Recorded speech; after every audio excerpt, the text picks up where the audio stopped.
Halo teman-teman, pada kesempatan kali ini saya akan menceritakan tentang cerita pribadi saya. Nama saya Nathaniel Tebay. Saya lahir di Jayapura pada tanggal 9 November 2004. Saya beragama Kristen Protestan. Saya asal dari Papua, khususnya daerah pedalaman Dogiai. Suku saya suku Me. Saya anak keempat dari 5 bersaudara. Kakak saya yang pertama almarhumah Nomensina Tebay. Kakak saya yang kedua Kristiana Natalia Tebay. Kakak saya yang ketiga Yoel Franz Ben-Oni Tebay. Adik saya yang terakhir Nomensen Sadrak Tebay. Ayah saya bernama Yacub Tebay dan ibu saya bernama Icepekei. Saya akan menceritakan tentang cerita hidup saya. Saya lahir di Jayapura pada tanggal 9 November 2004 di Rumah Sakit Dok 2. Pendidikan saya TK di TK Kemala Bayangkari 2 Angkasa Pura Jayapura. Saya TK di sana saya sangat senang karena di sana TK polisi. Pada saat hari Sabtu kita dengan mobil polisi kita jalan-jalan keliling kota.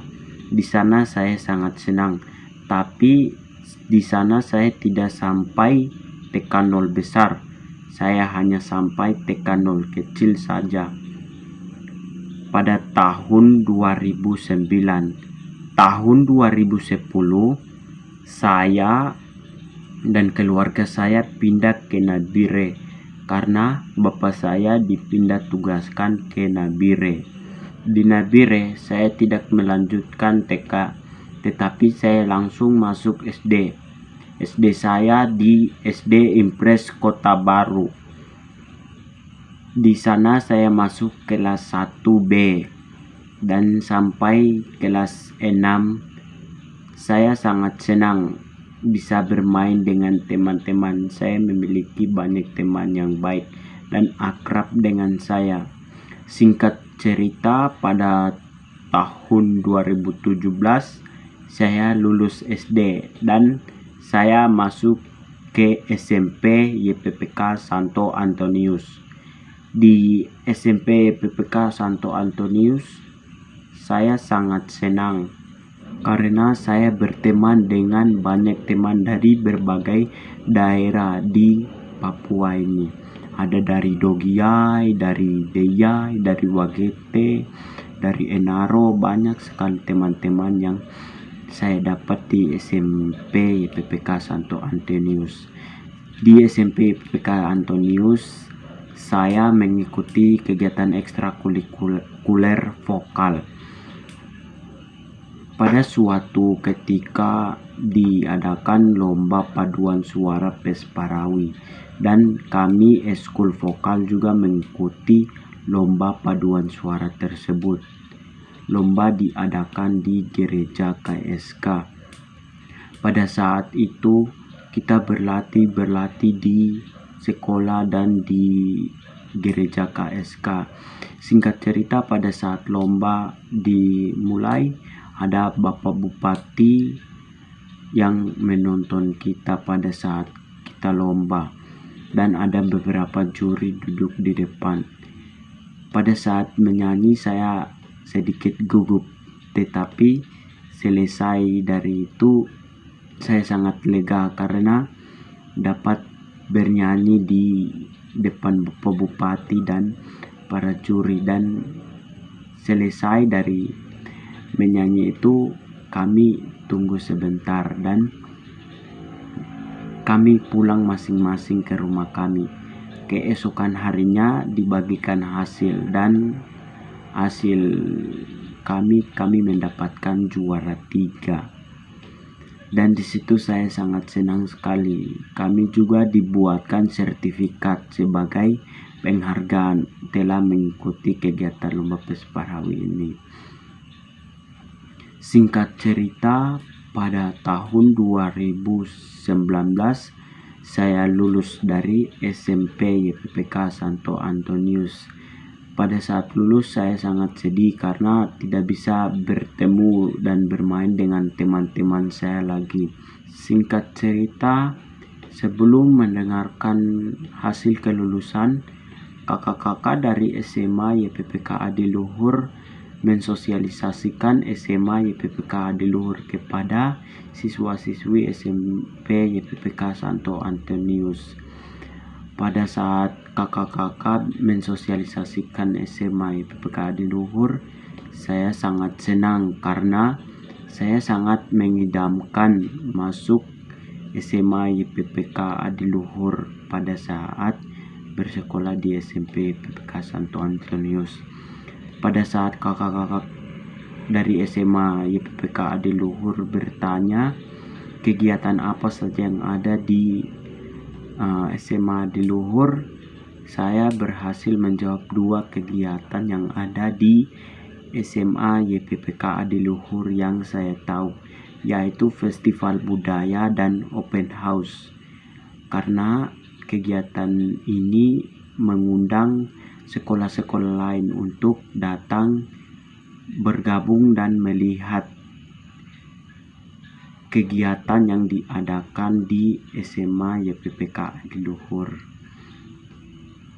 Singkat cerita, ibu-ibu guru dari SMA YPPK Adiluhur datang membawa surat tes untuk masuk ke SMA YPPK Adiluhur dan biaya uang pengambilan formulir gratis untuk anak-anak dari SMP YPPK Santo Antonius yang ingin masuk ke SMA YPPK Adiluhur. Saya pun mengambil kesempatan itu. Saya mengikuti tes yang diberikan oleh guru-guru dari SMA YPPK Adiluhur. Dan setelah saya ikuti tes, beberapa hari kemudian diberitahukan hasilnya sudah keluar, ditempel di papan pengumuman di depan SMA YPPK Adiluhur. Pada saat saya melihat di papan pengumuman, saya juga melihat bahwa nama saya tertempel dan dinyatakan lulus. Pada saat itu saya sangat senang sekali karena bisa diterima di SMA YPPK Adiluhur. Setelah itu saya mengambil formulir pendaftaran dan formulir pendaftaran itu gratis, tidak dipungut biaya. Singkat cerita, setelah mengisi formulir saya membawanya ke sekolah dan mengikuti tes wawancara, dan setelah itu saya lulus dan dapat bersekolah di SMA YPPK Adiluhur. Pada awal tahun ajaran 2019-2020, belajar kami tidak efektif di SMA YPPK Adiluhur karena virus corona yang mengancam seluruh dunia.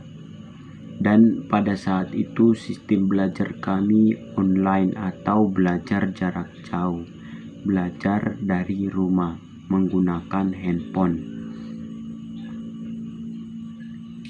Singkat cerita, pada pertengahan tahun 2020 kami diizinkan untuk sekolah tatap muka kembali. Saya sangat senang pada saat itu.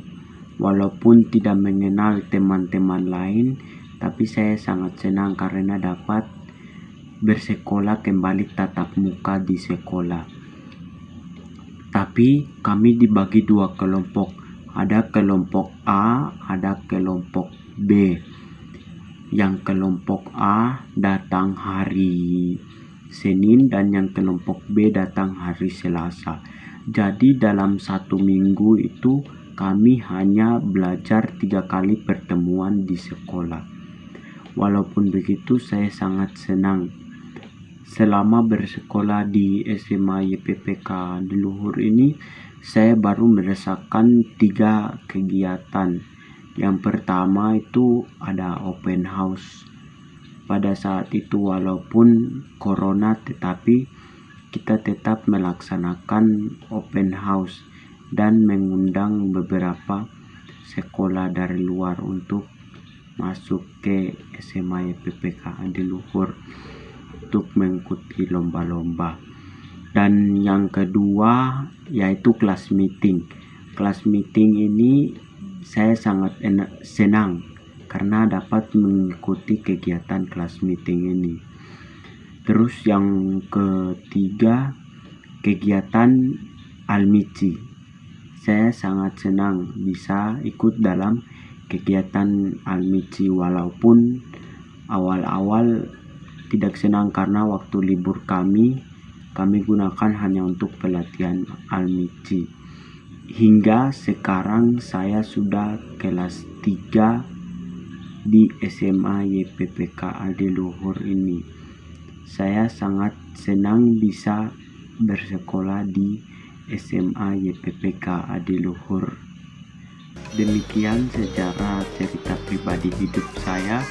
Atas perhatiannya saya ucapkan terima kasih. Bye-bye.